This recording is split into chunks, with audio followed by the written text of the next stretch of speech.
இந்த பதிவை பார்க்க போகிற அத்தனை அன்பர்களுக்கும் அடியார்களுக்கும் அடியனுடைய பணிவான வணக்கங்களை தெரிவிச்சுக்கிறேன். அன்பினை பெறுவாயாகில் அதர்மங்கள் அனைத்தும் நீங்கி துன்பமும் தவிர்ந்து போகும், துயரம் இங்கு உண்டோ சொல்வாய். இப்போது நம்ம பார்க்க போகிறது இந்த பதிவில் ஒரு கைலை காட்சி அப்படின்னு சொல்லலாம். மாணிக்கவாசக பெருமான் திருப்பள்ளி எழுச்சி பாடலில் பாடியிருக்கிற ஒரு பாடல், 4வது பாடல். அது அப்படியே ஒரு வீடியோ காட்சி போல் காமிக்கிறார். எல்லாரும் கையிலையை பார்க்குற மாதிரி இருக்கும். அந்த பாடலை எனக்கு ரொம்ப பிடிச்சிருக்கு. கொஞ்சம் என்னுடைய சிற்றறிவுக்கு எட்டிய வரை இந்த காட்சியை அப்படியே ரசிக்கணும் போல் ஆசையாக இருக்குது. அதை நிறைய பேருக்கு பிடிச்சிருக்கும், கேட்கணும் அப்படின்றதுக்காக சொல்கிறேன். இப்போது ஒரு பெரியவங்க இருக்காங்க, ரொம்ப பெரியவங்க இருக்காங்க, ரொம்ப ரொம்ப பெரியவங்க இருக்கிறாங்க. அவங்க சக்கரவர்த்திக்கும் மேலே அவங்க உட்கார்ந்துருக்கிற இடம் எப்படி இருக்கும்? உயரமான ஒரு சிம்மாசனத்தில் உட்காந்துருப்பாங்க.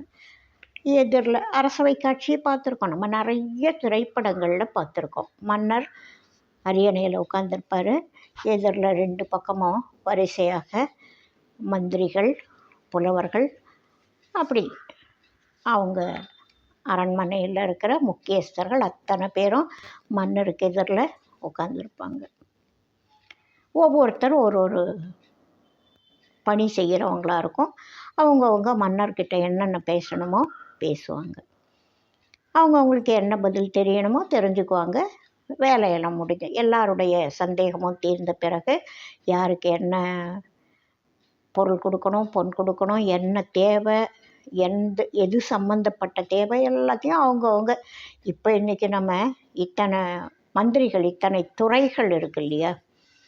கல்வித்துறை, மருத்துவத்துறை, பொதுப்பணித்துறை, சுகாதாரத்துறை, இப்படி பல துறைகள் இருக்குது. அதுக்கு ஒரு அமைச்சர் இருப்பார். அதே மாதிரி தான் அப்போவும் இருந்தாங்க. இப்போ ஒன்று அதிகமாக இருக்குது, அப்போ அதெல்லாம் இல்லை.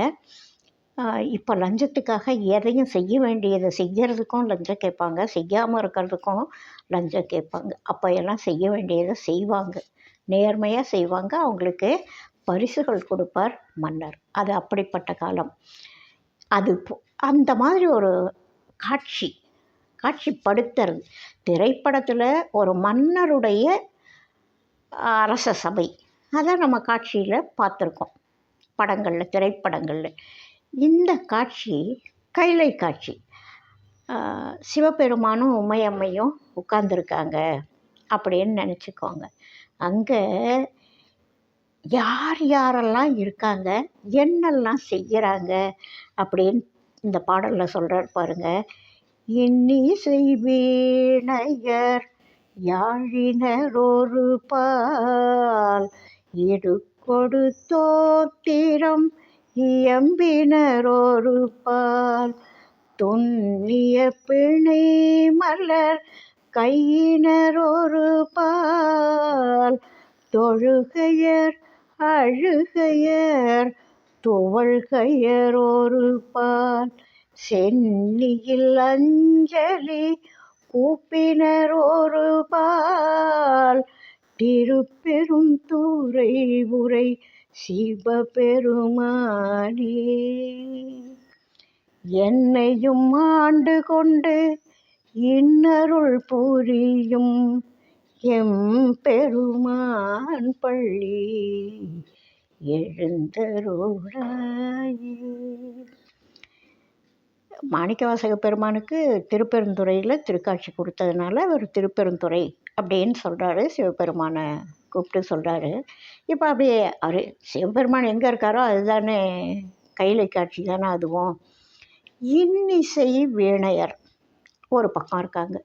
வீணை வாசிக்க தெரிஞ்சவங்க வீணை வாசித்து அதில் இறைவனை பாடி பரவிட்டுருக்காங்க.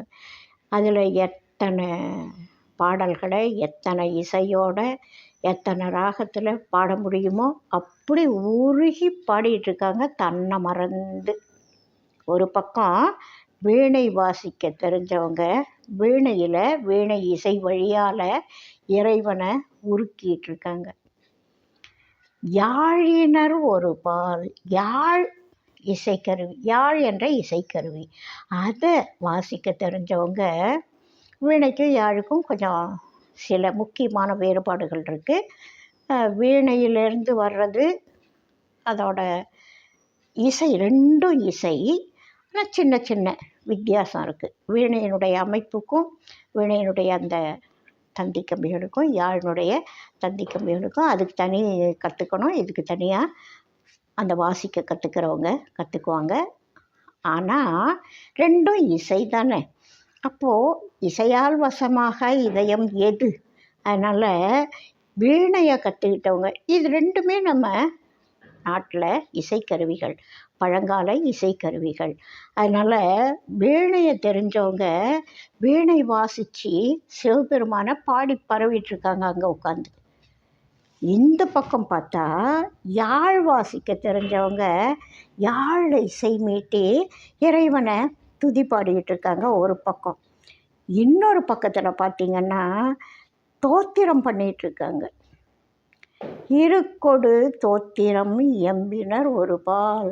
ரிக்வேதம், வேத மந்திரங்களை தோத்திரங்களாக சொல்லி ஒரு பக்கம் இறைவனை, வேதநாயகன் அவர், வேதத்தை கொடுத்ததே அவர், அதே அந்த வேதத்தில் சொல்லப்பட்ட மந்திரங்களை கற்றவர்கள் ரிக்வேதத்தில் சொன்னபடி அந்த இறைவனை வழிபடும் முறைப்படி ஒரு பக்கம் தோத்திரங்கள் சொல்லி வழிபாடு பண்ணிகிட்ருக்காங்க. ஒரு பக்கம் துண்ணிய பிணை மலர் கையினர் ஒரு பால், ரெண்டு கையையும் அப்படி சேர்த்து இணைச்சி பிடிச்சி இறைவனை மெய்மறந்து அப்படின்னு சொல்லுவோம்ல, அந்த மாதிரி அவங்க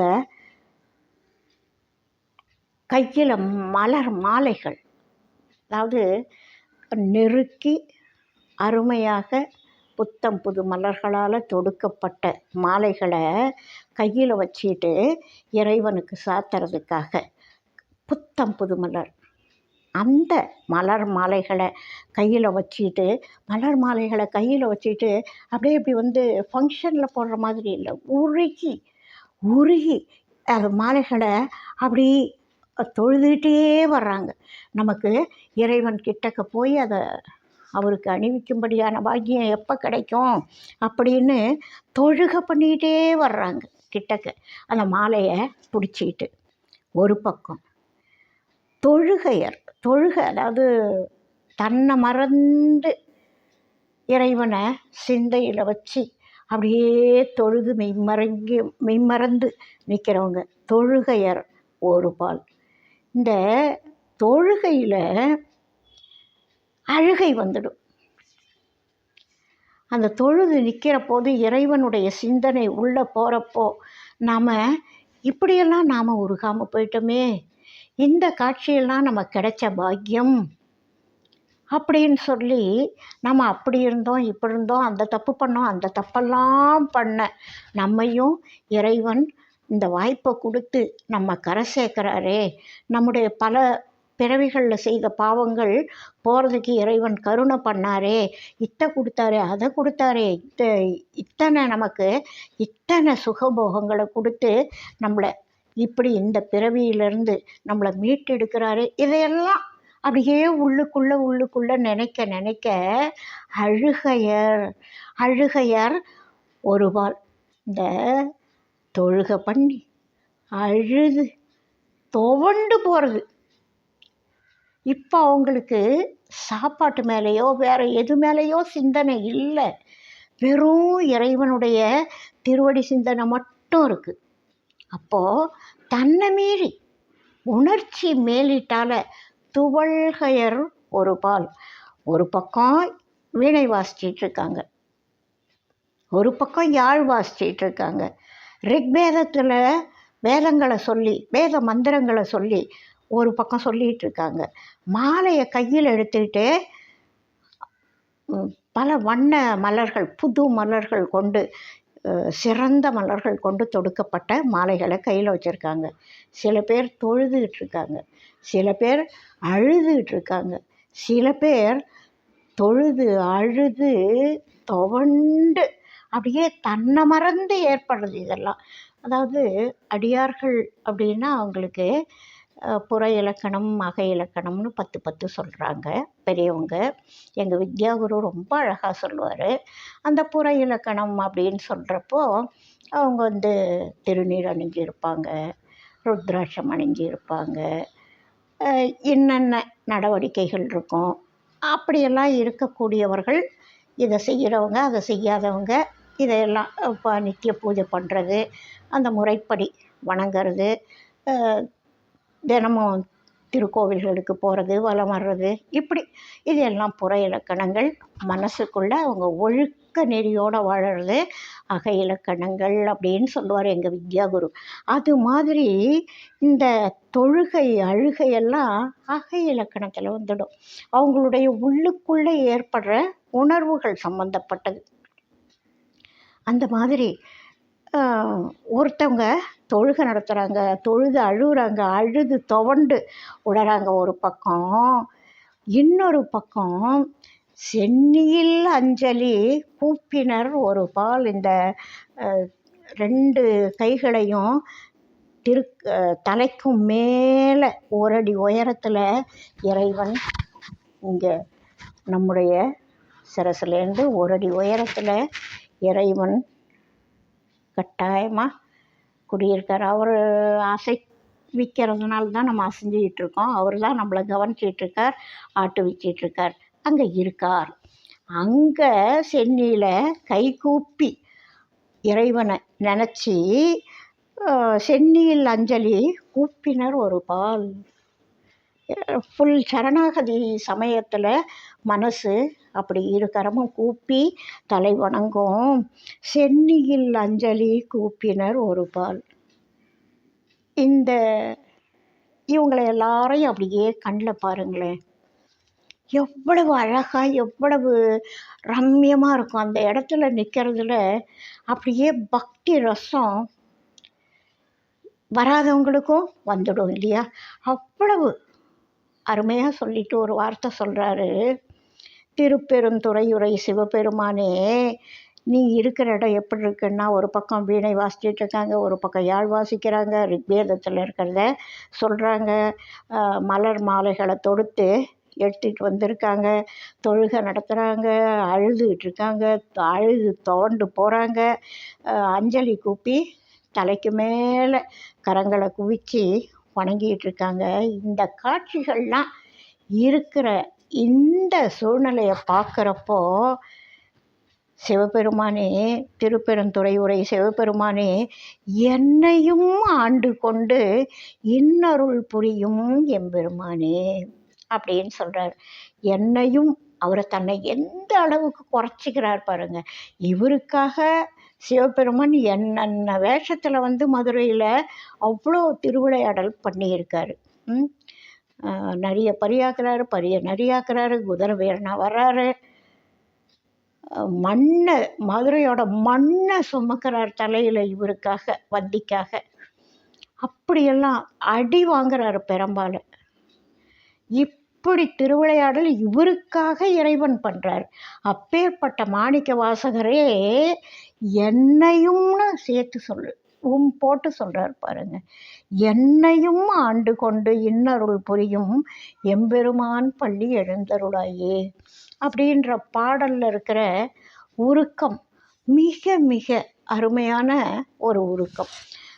ரெட்டியப்பட்டி சுவாமிகள் இது மாதிரி பாடுறார். அருட்பாடல்களில் ஒரு பாடலில் சொல்கிறாரு, இந்த கருத்து எந்த அளவுக்கு அதுக்கு பொருந்தி இருக்குது அப்படின்றத பாருங்கள். ஒரு பாடல் வண்ண விருத்தத்தில் சொல்கிறாரு, ஜெகஜால வித்தை என நடிகோல மெத்த உள திருவாசகத்தை ஒரு மனுவாக உற்றெழுதும் திருவாசகத்தில் மனம் ஒரு வாசகப்படுவது உரையாயோ. திருவாய் உதித்து உருக மணிவாசகத்தின் உரை தெரிவார் உளத்தில் அருமறையே என புகழ திடமாய் அருட்புறவ வடிவாய் உரைத்த மொழி அறியேனோ. பகையா எனை கைவிடல் முறையோ உனக்கபயம் பரிபாஷை செப்ப உனதடியார் எனச் சுந்தரர் பரிபாக அப்பரோடு திருஞான மெய்க்குறவர் எனும் மூவர் பறைபோட இப்புவியில் மறை நால்வர் செப்பு மொழி பணியாக முற்று நவ மணியாய் இழைத்து உனது பரிபாக பக்குவமதில் வருவோர் தமக்கு உதவு மடிமார்பா. அதுக்கு அடுத்த வரி தான் இந்த கருத்து சொல்கிறார் பாருங்க. வகையான பொக்கிஷம் உன் அருகே இருக்க நலம் அறியாத பக்குவனை எளியேன் எனக் கருதி மனநோக விட்டிடுதல் தகுமோ எனக்கொருவர் துணை ஏது அப்படின்னு சொல்கிறார். இப்போ இந்த பாடலில் இப்படிப்பட்ட காட்சியெல்லாம் இருக்கிற இவ்வளவு அடியார்கள் மெய்யன்பர்கள் இருக்கிற இடத்துல என்னையும் ஆண்டு கொண்டியேன் மணிவாசக பெருமான் சொல்கிறார். அது மாதிரி இந்த ஜெகம் ஜாலம், அதாவது இந்த உலகம் எல்லாமே மாயை வித்தை அப்படின்னு சொல்லி ஏகப்பட்ட கூத்தாடினவர் அவர். அதெல்லாம் ஏகமாக இருக்கக்கூடிய அந்த திருவாசகத்தை ஒரு மனுவாக ஒரு மானிட உருக்கொண்டு வந்து எழுதினியே அந்த திருவாசகத்தில் மனம் ஒரு வாசகப்படுவது உரையாயோ. அந்த திருவாசகத்தில் எனக்கு மனம் குவியணும், அதை நீ தான் செய்யணும். திருவாய் உதித்து உருக மணிவாசகத்தின் உரை தெரிவார் உளத்தில் அருமறையே எனப் புகழ திடமாய் அருட்குரவ வடிவாய் உரைத்த மொழி அறியேனோ. நீ என்ன சொல்லியிருக்க, இந்த மணிவாசகர் சொன்ன அந்த உரை, அந்த வார்த்தை, அந்த திருவாசகம் இருக்கே, அதை தெரிஞ்சுக்கிறவங்களுடைய மனசில் அதுதான் மறை, அதுதான் வேதம் அப்படின்னு சொல்கிறதுக்கு திடமாய் அருட்குரவ வடிவாய் உரைத்த மொழி. இப்போது நீ அதை சொல்கிறதுக்காக தான் இங்கே வந்த. திருவாசகம் ஒரு மறை, தமிழ் மறை, மாணிக்க வாசகன் சொன்ன வேதம் அப்படின்னு நீ சொல்கிறதுக்காகத்தான் இங்கே வந்து மானிட உருக்கொண்டு எழுதி காமிச்ச இவ்வளோ திருவிளையாடெல்லாம் பண்ணேன். அதை தெரிஞ்சுக்கிறவங்க உள்ளத்தில் அதுதான் மறை அப்படின்னு காட்டி கொடுக்கறதுக்காக நீ வந்து சொன்ன இதெல்லாம். பகையா என்னை கைவிடல் முறையோ, என்ன பகைன்னு நினச்சி கைவிடலாமா? உனக்கு அபயம் பரிபாஷை செப்ப உனதடியார் என சுந்தரர் வந்தார். அவர் மூலமாக சொன்ன பரிபாக அப்பரோடு, அவர் பரிபாகம் அடைஞ்ச அப்பரோடு திருஞான மெய்க்குறவர் எனும் மூவர், இந்த மூவரும் வந்தாங்க. உன்னை பாடி பரவனாங்க. உன்னுடைய திருவருளால் அவங்க எல்லாரும் ஞானசம்பந்த பெருமானுக்கு உமையம்மை 3 வயசுலேயே ஞானப்பால் கொடுத்து பாட வச்சார். அப்பர் பெருமான் சுண்ணாம்பு அந்த சமண மதத்தில் சார்ந்து திரும்ப இங்கே வந்த ஒரே காரணத்தால் சமணர்கள் அவரை ரொம்ப தொல்லை பண்ணுறாங்க. சுண்ணாம்பு காலவாயில் தூக்கி போடுறாங்க. மாசில் வினையும் மாலை மதியமும் வீசு தென்றலும் வீங்கு இளவேனிலும் போன்றதே மூசு வண்டரை பொய்கையும் போன்றதே ஈசன் எந்தை இணையடி நிழலே அப்படின்னு சொல்லிட்டு எழுந்து வர்றாரு. கல்லை கட்டி கடலில் தூக்கி போடுறாங்க. என்னென்னவோ கொடுமையெல்லாம் பண்ணுறாங்க. அத்தனையிலேருந்தோ அப்பர் பெருமான் வர்றாரு. ஞானசம்பந்தரும் அவரும் ஏகப்பட்ட திருத்தலங்கள் போகிறாங்க. இது படத்துலேயும் சில பகுதிகளை காமிக்கிறாங்க. அது மாதிரி சுந்தரர் பெருமான் அவர் எவ்வளவு நேர்த்தி, அவர் கையிலையில் இருந்தவர் பூமிக்கு வந்து பிறந்து வளர்ந்து திரும்ப கையில் அடையிறவர். இப்படி வந்தாங்களே, அவங்க மூலமாக நீ இவ்வளோ சொன்னியே. பறை போட இப்புவியில் மறை நால்வர் செப்பு மொழி பணியாக முற்று நவ மணியாய் இழைத்துனது.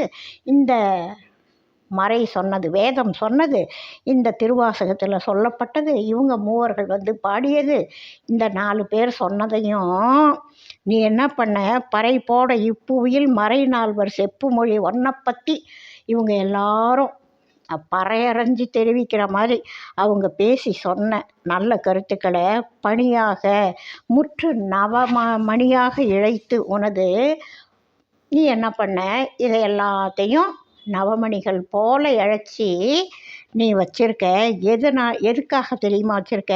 பரிபாக பக்குவமதில் வருவோர் தமக்கு உதவு மணிமார்பா. நீ இவங்களுடைய அந்த திருவாசகம் மூவர் பாடியது, இந்த 4 பேர் பாடியதையும் நீ மாலையாக சேர்த்து வச்சிருக்க. விருப்பமாக மணிமணியாக இழைச்சி நீ மாலையாக போட்டிருக்க. எதுக்காக தெரியுமா? உன்னை புரிஞ்சு பின்னாடி வர்ற பரிபாகம் அடைஞ்ச பக்குவப்பட்டவர்கள்கிட்ட பக்குவமதில் வருவோர் நமக்கு உதவு மணிமார்பா. யார் பக்குவப்பட்டு ஒன்றை நாடி வர்றாங்களோ அவங்களுக்கு இவங்களுடைய கருத்துக்களை சொல்லி உதவுறதுக்காக நீ அதை போட்டிருக்க மணிமார்பனே. இப்பேற்பட்ட நீ இவங்கெல்லாம் உங்ககிட்ட இருக்காங்க அப்படின்றதுக்காக. இவங்கெல்லாம் யார்? ஏற்கனவே இருக்கிற மகான்கள். இந்த மறைநால்வர் எல்லாரையும் சேர்த்து, மெய்யடியார்கள் எல்லாரும் சேர்த்து சொல்லிட்டு, வகையான பொக்கிஷம் உன் அருகே இருக்க. இது மாதிரி வகை வகையான பொக்கிஷங்கள் உங்ககிட்ட இருக்காங்கன்றதுக்காக நலமறியாத பக்குவனை. எனக்கு எதுவும் தெரியாது, எந்த நல்லதும் தெரியாது, இன்னும் கெட்டதும் தெரியல. பக்குவம் இல்லாத இந்த எளியேனை, இந்த அடியேனை எளியேன் என கருதி, இது ஒன்றுத்துக்கும் உதவாதுன்னு நினச்சி மனநோக விட்டிடுதல் தகுமோ? என்ன நீ மனநோக விடலாமா? ஏன்? நீ தான் அப்பா, நீ தான் அம்மா, நீ தான் குரு, நீ தான் இறைவன். அப்படி இருக்கிறப்போ இவங்க உனக்கு இதுக்கு முன்னாடி வந்த இவங்கெல்லாம் சொன்னதை வச்சுக்கிட்டு, இதெல்லாம் நல்ல பிள்ளைங்க நல்லா சொன்னாங்க அப்படின்ட்டு நான் எதுக்கும் உதவாதவன்னு என்னை விட்டுடுவியா? அப்படி விட்டா அது தகுமா? ஒரு அப்பாவுக்கு அது அழகா? அது எவ்வளவு அழகாக கேட்குறாரு பாருங்க. வகையான பொக்கிஷம் உன் அருகே இருக்க நலமறியாத பக்குவனை எளியேன் என கருதி மனநோக விட்டிடுதல் தகுமோ? சரி, தகுமோ? சரி, உன்னை விட்டா எனக்கு ஒருவர் துணையேது, எனக்கு ஒருவர் துணையேது, உன்னை விட்டா எனக்கு யார் தொட? இந்த உரிமையாக கேட்கக்கூடிய இந்த கேள்விகள், இந்த வகையான பொக்கிஷம்னு இப்போ முன்னாடி ஒரு கைலி காட்சியை அவர் மாணிக்கவாசக பெருமான் காமிச்சார் இல்லையா? அந்த மாணிக்கவாசக பெருமானுடைய வார்த்தைகள் மறை அப்படின்றத ரெட்டிப்பட்டி சுவாமிகளும், அது மாதிரி நால்வர் பாடிய பாடல்களும் மறை வேதம். இதை சிவபெருமான் தன்னுடைய மணிமார்பில் மணியாக இழைச்சி போட்டிருக்கார். எதுக்காகன்னா பின்னாடி பக்குவப்படுற ஆன்மாக்களுக்கு உதவுறதுக்காக அப்படின்னு சொல்கிறார். அப்போ இந்த பாடல்களை நாம் இசைக்க இசைக்க இசைக்க, பாட பாட பாட, குறைஞ்சபட்சம் வாயால் சொல்ல சொல்ல சொல்ல அந்த இடத்துல நமக்கும் ஒரு இடம் கிடைக்கும் அப்படின்றத. இந்த வரிகள்லாம் இவங்கெல்லாம் யாருக்காக பாடுற? இவங்கெல்லாம் இறை தரிசனம் அடைஞ்சவங்க, முத்தி நெறி அடைஞ்சவங்க. அந்த அந்த மானிட உரு இருக்கவே அவங்களுக்கு அந்த பேரு கிட்டி போச்சு. நமக்காக பின்னாடி வர்ற இந்த மக்கள் உய்யட்டும் அப்படின்ற ஒரு கருணை காரணமாக இறைவன் இவங்களையெல்லாம் பாட வச்சு நமக்காக கொடுத்துருக்கார். அந்த பாடல்கள் மிக அருமையான பாடல்கள். இந்த பாடலை நம்ம திரும்ப திரும்ப சொல்கிறப்போ, இந்த வகையான பொக்கிஷம் உன் அருகே இருக்க நலமறியாத பக்குவனை எளியேன் என கருதி மனநோக விட்டிடுதல் தகுமோ? எனக்கொருவர் துணையேது அப்படின்ற வரிகளை நம்ம சொல்லி அழும்பொழுது நிச்சயமாக இறைவனுடைய கருணையினால் அவருடைய கடைக்கண் பார்வை நம்ம மேலேயும் படும். நிச்சயமாக அந்த இறையருள் எல்லாரும் அடையணும். எல்லாருக்கும் அவர் தர்றதுக்கு தயாராக காத்துக்கிட்டு இருக்கார். எப்போ நீ பக்குவப்பட்டு வருவ வா, அதெல்லாம் போய் அதெல்லாம் வேண்டாம், இருந்தது போதும், கிடைச்சது போதும், இனி வேண்டான்னு நினச்சிட்டு வரியா ராஜா வா அப்படின்னு காத்துக்கிட்டு இருக்கார் வழங்கிறதுக்கு. நாம் இதையெல்லாம் புரிஞ்சு அந்த வழியில், அந்த பாதையில், மகான்கள் காட்டிய வழியில், அந்த மறை நால்வர் செப்பு மொழி நாமும் தெரிஞ்சு இந்த அருட்பாடல்களுடைய வரிகள் என்னை ரொம்பவும் தொட்ட வரிகள். அதனால் இதை சொல்லணும்னு தோணுச்சு. வாழ்க வளமுடன். இதையெல்லாம் உங்களுக்கு பிடிச்சிருக்கு, கேட்குறதுக்கு பிடிச்சிருக்கு அப்படின்னா சப்ஸ்கிரைப் பண்ணுங்கள், லைக் பண்ணுங்கள், ஷேர் பண்ணுங்கள். உங்களோட கனிவான கருத்துக்களை எனக்கு சொல்லுங்கள். வாழ்க வளமுடன். அடுத்த ஒரு பாடல், அடுத்த ஒரு கருத்தோடு அடுத்த பதிவில் சந்திப்போம். வாழ்க வளமுடன்.